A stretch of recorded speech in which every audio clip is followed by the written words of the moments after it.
कहवा कथा एमती भल लगुच सिक्यूरीटी गार्ड से चाकरी करते दरमा पाइबे दरमा को अनेक पोशाक आउ जदि सिक्यूरीटी संस्था कह 15,000 ताको कौन कह निहाती अबांतर कथा अन्याय कथा एमती हेल्ले केमती कौन कर चाकरी कर पेट पाटना कथा केते अल्प पैसा पाँच जदि यही पैसा से नहीं निहाती अबांतर कथा रोक लगे दरकार यथार्थ निश्चय नुहे यहाँ अजुक्तिकर निश्चय लगुच सरकार जो हस्तक्षेप करने कथा सरकार जेहेतु राज्यर सर्वे सर्वा से तो सबुथ हस्तक्षेप कर अधिकार अच्छी सरकार बहादुर जदि दृष्टि को अणा जाए सरकार निश्चिंत ए तुरंत हस्तक्षेप करी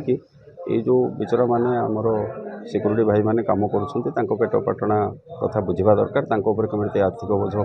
न पड़ो से कथा बुझा दरकार जो संस्था से निजुक्ति दूसरी से केमती शोषण न कर से कथा से बुझा दरकार। तो जाजपुर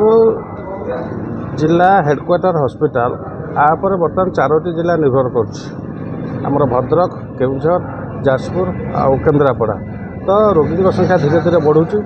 तो रोगी संख्या बढ़ला पर आर सिक्यूरीटी जो मैंने रही आर सिक्यूरीटी भी बढ़ुची तेणु बर्तमान जो आम देखुलु सिक्यूरीटी बिना ड्रेस अच्छा यहाँ बड़ा दुखर कथा सिक्यूरीटी जड़े पेसेंट जापारे सिक्यूरीटी किए आमर सिक्यूरीटी कहीं रखाई जो मैंने रोगी सुविधा ठीक भाव में डाक्तर पाखे पहुँचे से चिकित्सा पाइबा कथा किंतु एबे जो नुआ आमर MS कलिंग वारियर्स नहीं सिक्यूरीटी काम तो सी आज पर्यंत सिक्यूरीटी की ड्रेस दे पारा ना तो जो सिक्यूरीटी संस्था से स्टाफ को ड्रेस दे पारने सी